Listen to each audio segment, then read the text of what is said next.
Olá, paz e bem para o teu coração, para a tua vida e para o teu espírito. Tema de hoje, o ciúme. Bom, se você for perguntar para o Google, ele irá te responder que o ciúmes é um sentimento negativo, por receio ou suspeita que aquele ou aquela que você ama coloque o seu afeto para outro ou outra. Freud, na sua visão de busca de conhecimento, diz que há 3 tipos de ciúmes: o normal, o competitivo e o delirante. Diz Freud que o ciúmes normal é universal e comum a todos que possuem uma base real ou pelo menos plausível. Ainda Freud expõe também o ciúmes competitivo, baseado em fatos reais, que é o ciúmes projetado nas suas próprias fantasias de infidelidades ou de um desejo inconsciente de traição, tornando-se assim um ciúmes delirante. Isso é uma patologia grave, baseados em provas imaginárias e obsessivas ou interpretações distorcidas da realidade. Já o ciúmes competitivo, dito ainda por Freud, é também formado pela perda que ou de quem se ama. Veja, queridos, este tema não é só um tema vasto de discussão, mas é também uma das causas de dores e tristezas que tem levado muitos a se perderem nas suas vidas de alegria e de paz. E é por isso que hoje também é visto como a arma poderosa dos inseguros e falta de autoestima. Isso é, não só daqueles que não sabem distinguir uma coisa da outra, mas daqueles que pouco se ama ou que não sabe amar. Há aqueles que se sentem bem em expor as suas cenas de ciúmes, colocando como um troféu de admiração para quem consigo compartilha a vida. Veja, é óbvio e natural que nós temos que zelar, cuidar, amparar aquele e aquela que se ama. Quando nós voltamos para o Manual da Vida, em Tiago 4,5, vemos Tiago falando de um Deus que cuida, zela e que diz: filhos, não sejam infiéis a mim, dizendo: eu sou Deus, eu te criei, és minha imagem, cuida para não me trair. O que poucos entendem é que Deus fala de um zelo de pai, que sabe aonde está o mal e que não quer que seus filhos, isto é nós, sejamos enganados, que valorizemos suas palavras e que valorizemos o penhor, isso é, o Espírito Santo que está em nós. Por isso que Josué disse ao povo: hoje escolha quem vocês querem servir, a Deus ou ao mundo, pois eu e minha casa, isto é, a minha família, serviremos ao Senhor. Por isso, queridos, que quando Deus nos pede para confiarmos nele, é porque a confiança é atestada no amor da reciprocidade. Pois Jesus disse que é preciso que entendamos a diferença dos ciúmes da carne com os ciúmes que zela, em Gálatas 5:20. Justamente porque este é o ciúmes da carne, o delirante, possessivo, autoritário, desmedido, gerados de destruição, que é o mal. O que você acrescenta mais, Edson? Por isso, Isa, veja, precisamos saber que quando Deus nos pede esta confiança, não é, em seu amor, Ele está deixando claro: ou você confia ou você não confia. Pois a confiança e o ciúme é sim como a noite e o dia, como o carvão e a lã, não é? Como o sol e a lua.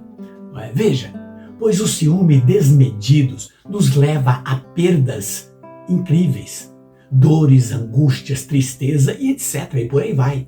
E já a confiança, não é, nos impulsiona para a autoestima, o afeto e os cuidados reais no amor. Portanto, nós precisamos discernir, não é, o que está nos tirando a paz, não é, em relação aos nossos relacionamentos. Não seria os delírios, não é, e os maus pensamentos irracionais? Não é hora de pensar nisso?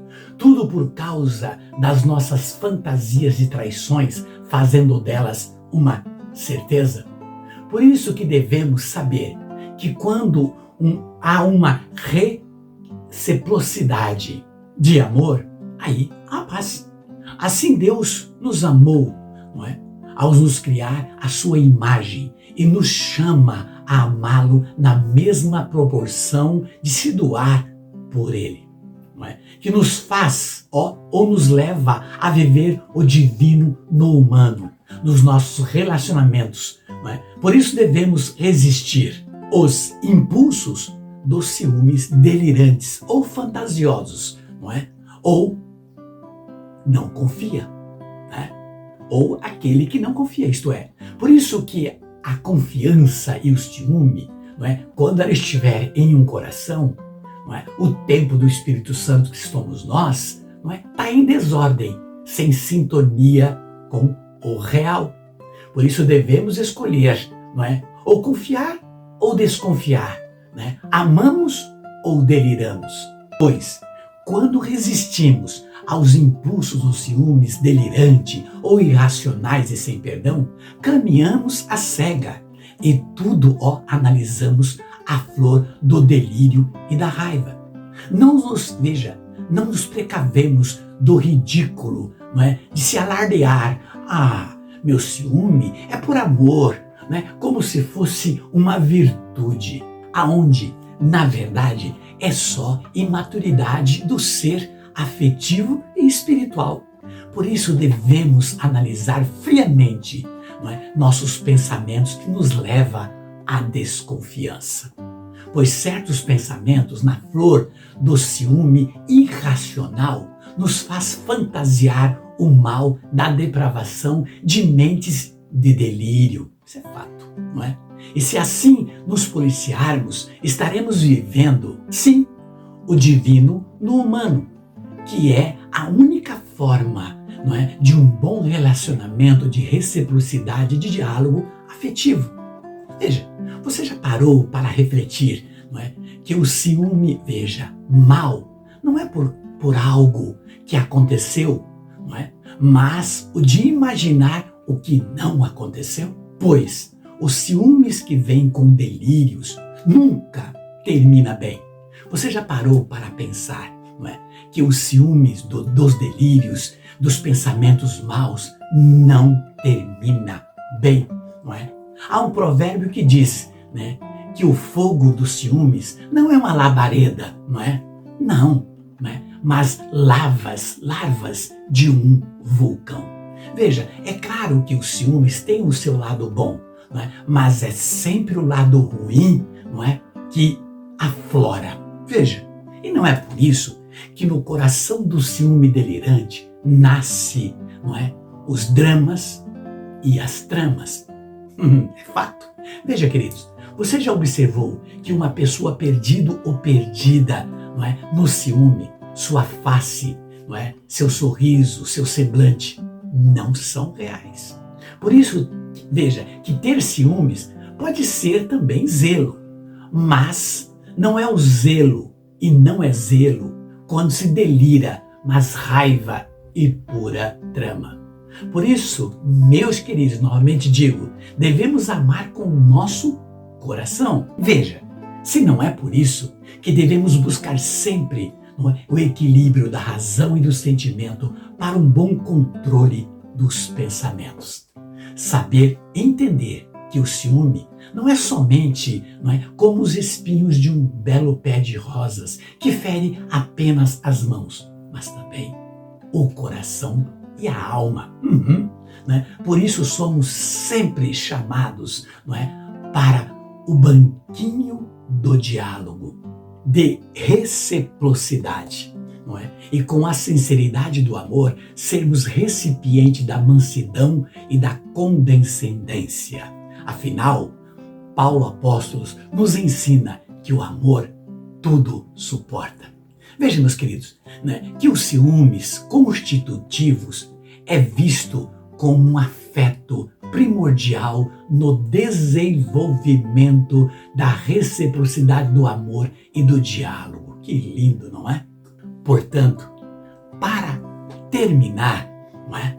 Digo, cuidado, pois o que vem como delírios das malícias nunca terminará bem. No geral, os ciumentos delirantes tornar-se-á sempre infelizes, não é? Por qualquer pequena coisa. Portanto, eu digo, medite nisso, pondere, acalme-se o seu coração, vá logo para o colo de Deus para que tudo se ajeita. No mais, um beijo no teu coração e até o próximo.